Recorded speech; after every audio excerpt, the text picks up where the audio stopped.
बिस्मिल्लाहिर्रहमानिर्रहीम। मेरा नाम डॉक्टर जावेद है और मैं अपने YouTube channel physics by doctor Javed से आपसे मुखातिब हूँ। और अब हमने फार्मूला सीरीज़ में पार्ट नंबर 54 के अंदर क्रिस्टल ऑसिलेटर को हमने पढ़ना है। और जो ऑसिलेटर्स का जो हमने एक सिलसिला शुरू किया था, आज हम उसको ख़त्म कर लेंगे। तो ये crystal oscillator is the last episode of the oscillator series in formula series. तो अभी तक इससे पहले क्रिस्टल ऑसिलेटर से पहले हमने जितने भी ऑसिलेटर्स को पढ़ा, उनके अंदर हमने आर सी ऑसिलेटर से शुरू किया और उसके बाद हमने एल सी ऑसिलेटर्स को भी देखा। लेकिन Aahista Aahista with the passage of time, यानी एक तो टाइम गुजरता जाता है और कंपोनेंट्स जो है ना उनकी एजिंग जो है ना वो होती रहती है। इसके साथ साथ टेम्परेचर होता है हमारी ह्यूमिडिटी है, इसके अंदर जो चेंजेस आती हैं ह्यूमिडिटी के अंदर। इसी तरह जो कंपोनेंट की वैल्यू जो है वो खड़े खड़े बैठे बैठे उनकी बड़े बड़े चेंज होती रहती है, कंपोनेंट की वैल्यू में चेंजेस आ जाती हैं। इसके बाद तो ये सारी चीज़ें जो थी, ये आर सी और एल सी सर्किट्स ने जो फ्रीक्वेंसी बनानी है उसकी स्टेबिलिटी को रिड्यूस कर देती है। तो यानी स्टेबिलिटी रिड्यूस होती चली जाती है। और इसकी वजह क्या है? Variation in the temperature, variation in the load, as well as the changes to its DC power supply voltage, to name a few. यानी ये में टाइम हो गया, एजिंग हो गई, टेम्परेचर हो गई, ह्यूमिडिटी हो गई, कंपोनेंट की वैल्यू में जो है ना वो चेंजेस आ रही हैं। तो ये चीज़ें सारी थी। तो जो फ्रीक्वेंसी स्टेबिलिटी थी of the output signal, it can be greatly improved by the proper selection of the components that used for the resonant feedback circuit. यानी स्टेबिलिटी जो हमारे पास फ्रीक्वेंसी की आनी है, हम उसको इम्प्रूव कर सकते हैं। हमें जो कंपोनेंट्स होते हैं ना ऑसिलेटर के, या तो आरसी यूज़ करें, अगर एलसी यूज़ करना है तो जो कंपोनेंट्स होंगे वो चीज़ जो जो जो फ्रीक्वेंसी को क्या करता है, फ्रीक्वेंसी को जनरेट करती है जो चीज़, हम उसकी अच्छी अगर सिलेक्शन कर लें तो हमारा जो फीडबैक सर्किट है वो भी इम्प्रूव होगा और हमारी जो फ्रीक्वेंसी जनरेशन है वो भी इम्प्रूव कर जाएगी। लेकिन ये सारी की सारी जो फ्रीक्वेंसी जनरेशन है वो लिमिट है इसके अंदर, कि एलसी सर्किट और आरसी सर्किट एक ख़ास लिमिट तक ही काम कर सकते हैं। हम इनको एलसी और आरसी जो टैंक सर्किट्स हैं हमारे पास, ये दोनों टैंक सर्किट्स होते हैं, इनकी एक लिमिट है। इसका मतलब होगा कि हमें आरसी और एलसी सर्किट से हटकर कोई चीज़ चाहिए। तो हटकर जो चीज़ हमें चाहिए कि वो कौन सी चीज़ है? वो चीज़ जो हटके हमें चाहिए है वो है जी क्रिस्टल। हमें एक ऐसी क्रिस्टल चाहिए जो हमारा काम करे और फ्रीक्वेंसी को जनरेट करने में हमारी हेल्प करे। लिहाजा वहाँ जो हमने देखना है, तो हम सबसे पहले क्रिस्टल ऑसिलेटर के अंदर हमें पता होना चाहिए कि पीजो इलेक्ट्रिक इफेक्ट क्या है, और आपको क्वार्ट्ज क्रिस्टल का भी पता होना चाहिए कि क्वार्ट्ज क्रिस्टल क्या है। तो यहाँ मैं लिख रहा हूँ क्वार्ट्ज क्रिस्टल, और यहाँ पर हम पढ़ेंगे पीजो इलेक्ट्रिक इफेक्ट को और उसके बाद इसके इनवर्स को। तो ये जो है हमने देखना है कि पीजो इलेक्ट्रिक इफेक्ट क्या है और इसका इनवर्स क्या है। तो फिर हम फ्रीक्वेंसी की जनरेशन क्वार्ट्ज क्रिस्टल से कैसे कर सकते हैं। So in order to obtain a very high level of oscillator stability, quartz crystal can be used. और जो फ्रीक्वेंसी जो बनेगी वो प्रोड्यूस करेगी another type of oscillator circuit, जैसे हम क्रिस्टल्स ऑसिलेटर का नाम देते हैं। यानी एक नया जो है वो क्रिस्टल जो है ना वो बनने जा रहा है। अब इसकी जो पीजो इलेक्ट्रिक इफेक्ट है वो क्या है? हमारे पास नॉर्मली रॉशेल साल्ट या टॉर्मेलाइन या क्वार्ट्ज, यानी मैं यहाँ लिख देता हूँ। एक तो है जी रॉशेल, हम बोलते हैं, एक लफ्ज़ होता है सॉल्ट, ये एक हमारे पास सब्सटेंस है। फिर टॉर्मेलाइन, ये भी हमारे पास एक सब्सटेंस है। फिर हमारे पास क्वार्ट्ज जो हैं, जिसके अंदर ये क्वार्ट्ज का नाम जो मैंने आपको बताया कि ये चीज़ें ऐसी हैं। फ़र्ज़ करें कि इसका ये सब्सटेंस पड़ा है, हम इसके ऊपर थोड़ा सा क्या करते हैं कि वेरिएशन जो है ना वो प्रेशर थोड़ा सा डालते हैं। पीजो है ना, पीजो मींस प्रेशर, यानी प्रेशर से इलेक्ट्रिसिटी पैदा होगी। तो इसके अंदर जो है वो चार्जेस की जो है ना एक अरेंजमेंट जो है ना वो होना शुरू हो जाएगा। इसका मतलब है कि ये जो डिवाइस है इसके अंदर कैपेबिलिटी है कि अगर मैं इसको प्रेशराइज करूंगा तो इसके अंदर पॉजिटिव और नेगेटिव जो है ना वो चार्जेस अपने आप को अरेंज करना शुरू कर देंगे और यहाँ एक पोटेंशियल डिफरेंस जो है ना वो डेवलप हो जाएगा। और उसके बाद इसका इन्वर्स भी है। मतलब ये तो था कि आपने प्रेशर अप्लाई किया और अंदर इलेक्ट्रिसिटी की जनरेशन होगी, तो इसे पीजो इलेक्ट्रिक इफेक्ट बोलते हैं। Piezo means pressure, electric means के इलेक्ट्रिक फील्ड अंदर बन जाएगा और इलेक्ट्रिक वोल्टेज बन जाएंगे, हम उसे बाद अज़ां यूज़ कर सकते हैं। तो इसका जो इन्वर्स है वो क्या है, उसको हम कैसे समझ सकते हैं कि इन्वर्स जो है इसका वो कैसे। तो मैं यहाँ पर आई लिख देता हूँ, आई फॉर द इन्वर्स। मैं ये करूँगा कि जी ये एक मेरे पास क्रिस्टल है, क्वार्ट्ज क्रिस्टल है ये, और ये जो है यहाँ पर क्या है, ये मेटलाइज्ड जो है वो कैथोड्स और एनोड्स हैं। और मैंने इसको क्या किया, एक अदद सिग्नल जो है ना वो यहाँ पर मैंने लगा दिया। अब जब यहाँ से हम इसको वोल्टेज देते हैं, ये वोल्टेज एक्सटर्नली वोल्टेज हमने दे दी, बजाय इसके कि हम इसके अंदर के वोल्टेज हासिल करें, हमने इसको बाहर से वोल्टेज दे दिए। तो ये जो क्रिस्टल है ना इसके अंदर ये थोड़ा सा श्रिंक हो जाएगी।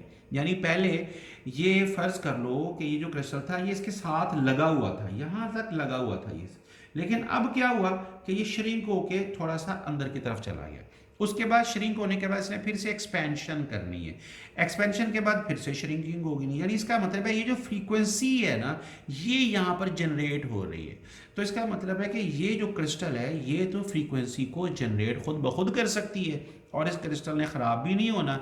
इसके कंपोनेंट्स जो हैं यानी आर रेजिस्टेंस यूज़ किया, ना कैपेसिटर यूज़ किया, ना हमने इंडक्टर ही यूज़ किया। तो हमें ये समझ में आया कि यहाँ पर जो हमारे पास बन रहा है ये क्रिस्टल फ्रीक्वेंसी को जनरेट कर रहा है, और हमें ये वाला जो क्रिस्टल है वो किस तरह कौन से सर्किट की रिप्लेसमेंट है।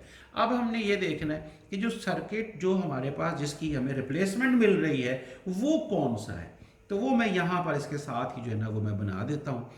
यानी मेरे पास एक जो हमने frequency generation RLC series circuit पढ़ा हुआ है और एक RLC पैरेलल सर्किट पढ़ा हुआ है, या LC सर्किट पैरेलल भी हम उसको कहते हैं। तो यहाँ पर आप देखो कि जी ये है आपके पास इंडक्टर, उसके बाद एक अदद कैपेसिटर मैंने लगाया, कैपेसिटर के बाद मैंने एक अदद रेजिस्टेंस लगा दी।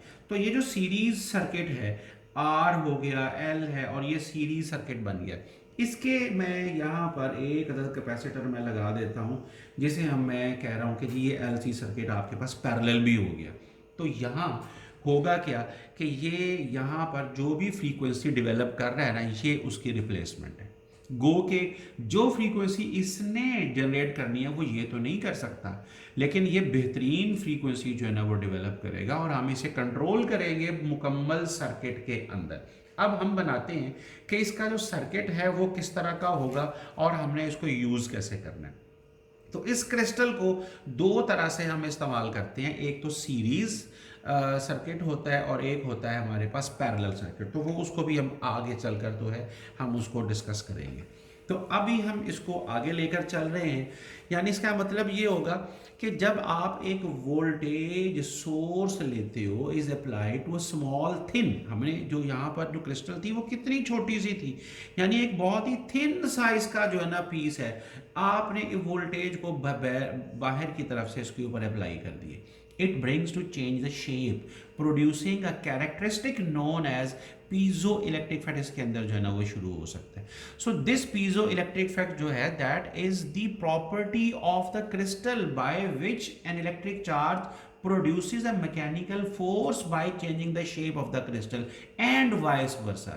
तो ये जो मैकेनिकल फोर्स अप्लाई करनी है हमने वो क्रिस्टल की, वो क्या करती है, वो प्रोड्यूस करती है इलेक्ट्रिकल चार्ज जो है ना इसके अंदर प्रोड्यूस करती है। So that is the piezo electric effect. अब हमारे पास जो क्वार्ट्स हैं यहाँ पर वो हैं बहुत ज़्यादा स्मॉल थिन पीसेज हैं वेफर के ऑफ जिसको हम यूज़ करते हैं। दो पैरेलल वेफर्स भी सरफेसेस भी ले लेंगे मेटलाइज्ड, यानी ये जैसे मेटलाइज्ड मैंने ले ली हैं सरफेसेस, इनके दरमियान में रख के हम इलेक्ट्रिकल कनेक्शंस बना कर, तो physical size and thickness of a piece of quartz crystal जो है that is tightly controlled since it affects the final और फंडामेंटल फ्रीक्वेंसी ऑफ ऑसिलेशन। फिर इसका मतलब होगा कि जो फंडामेंटल फ्रीक्वेंसी बनेगी that is also the characteristic frequency का नाम हम उसको देंगे। यानी the fundamental frequency is generally called the crystal's characteristic frequency. ये याद रखें नाम, कैरेक्टरिस्टिक फ्रीक्वेंसी।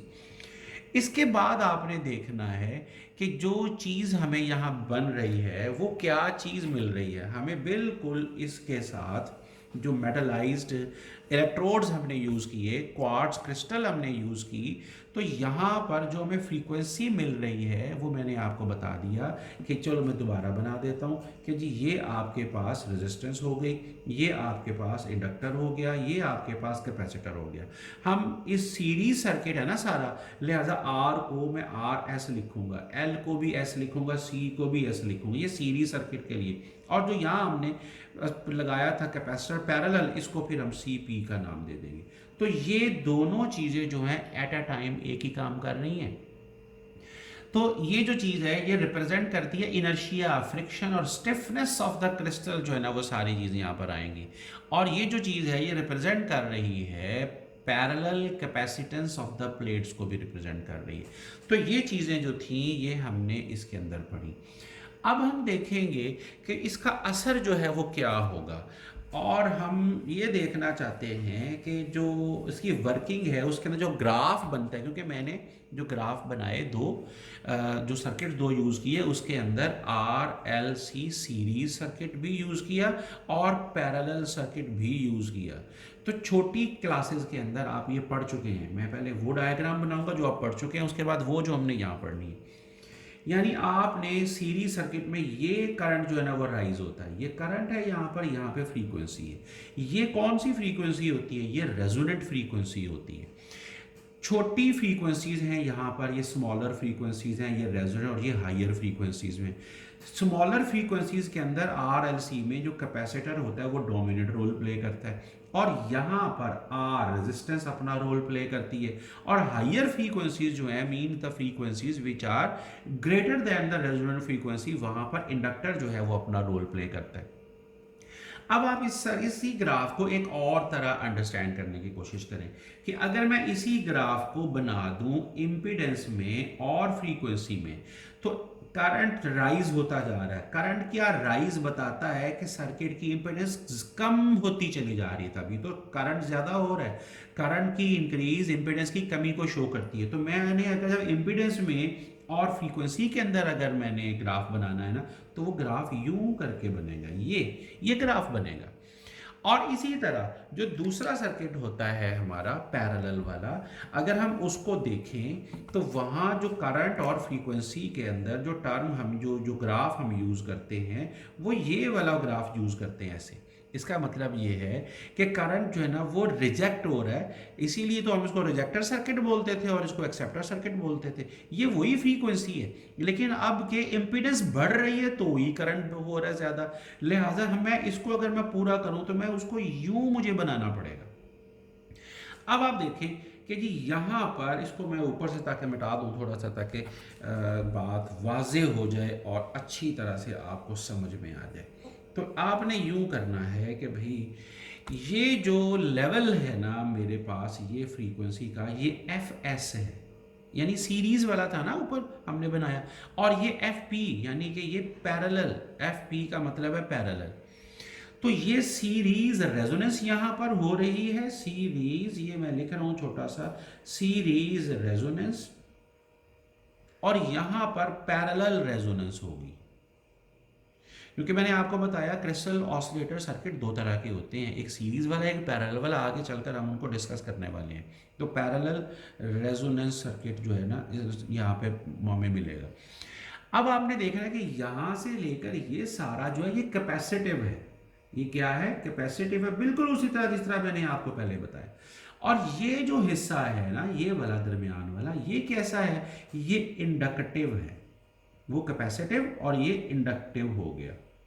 उसके बाद आगे ये जो पोर्शन है सारे का सारा, ये फिर वैसा ही पोर्शन है जैसा ही, यानी यहाँ पे इंपीडेंस कम होती चली जा रही है, यहाँ भी इंपीडेंस कम होती चली जा रही है, तो ये भी कैपेसिटिव है उसकी तरह। तो यानी यहाँ पर जो रेजिस्टेंसेस थी दोनों की सेम थी। तो एक्स एल एस जो है, हमें यहाँ पर अगर मैं इसको लिखूँ एक्स एल एस को, तो ये 2 पाई एफ एल एस लिखा जाएगा ना।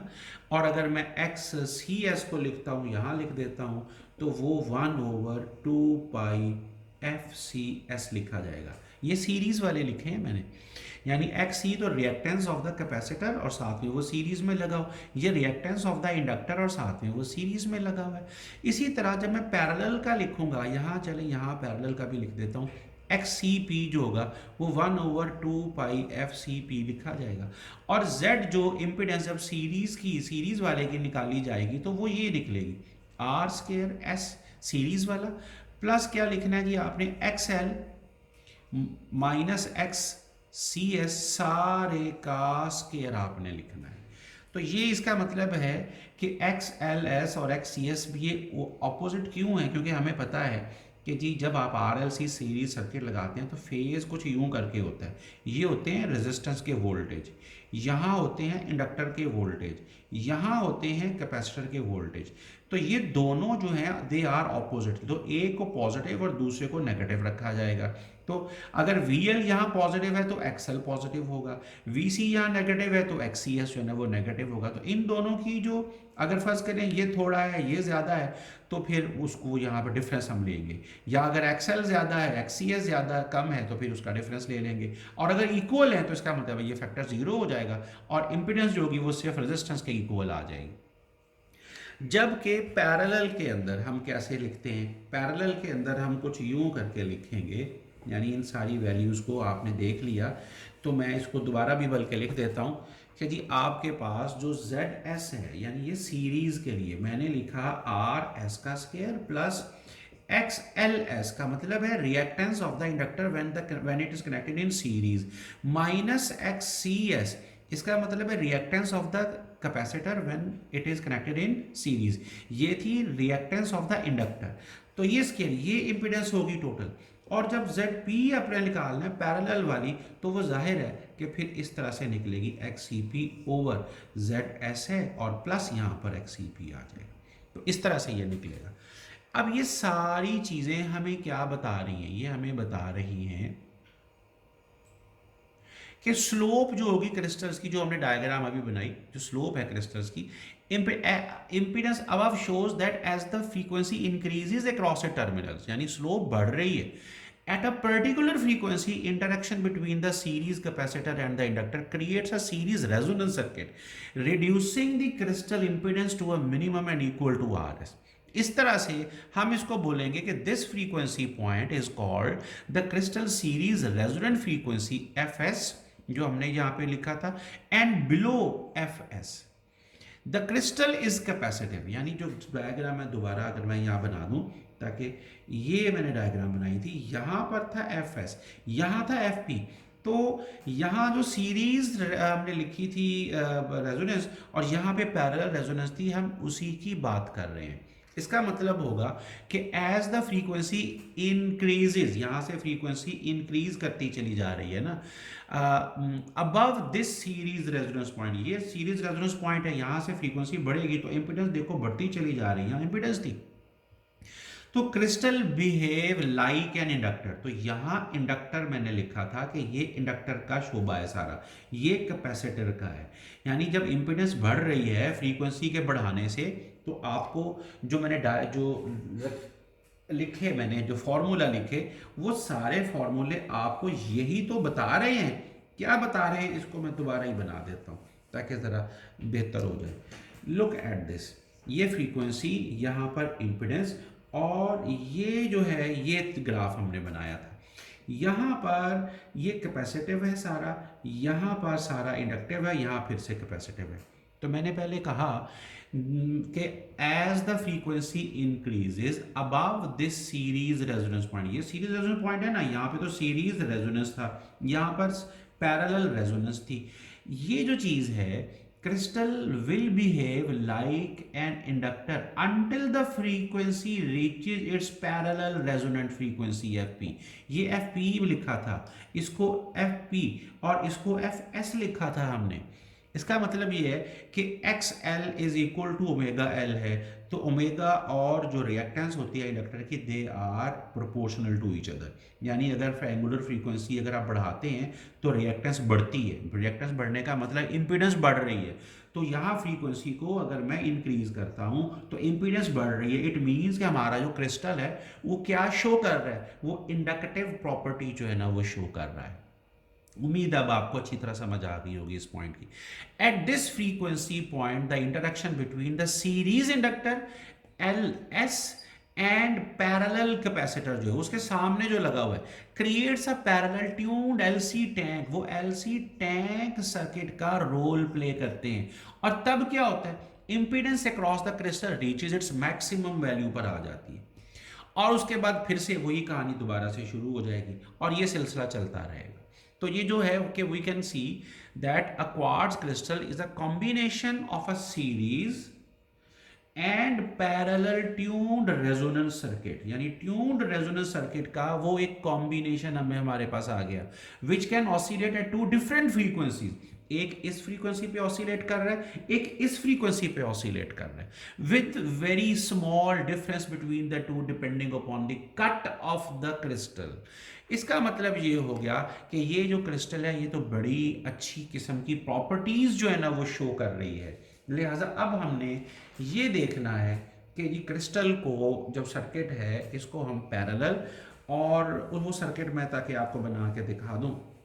और जो हमने यहाँ बनाना है जो क्रिस्टल का स्ट्रक्चर है, पहले मैं आपको ये बता दूं कि क्रिस्टल कंट्रोल्ड ऑसिलेटर जो है हम उसको बनाएंगे कैसे। तो सर्किट डायग्राम आप देख लें, वो रह गई।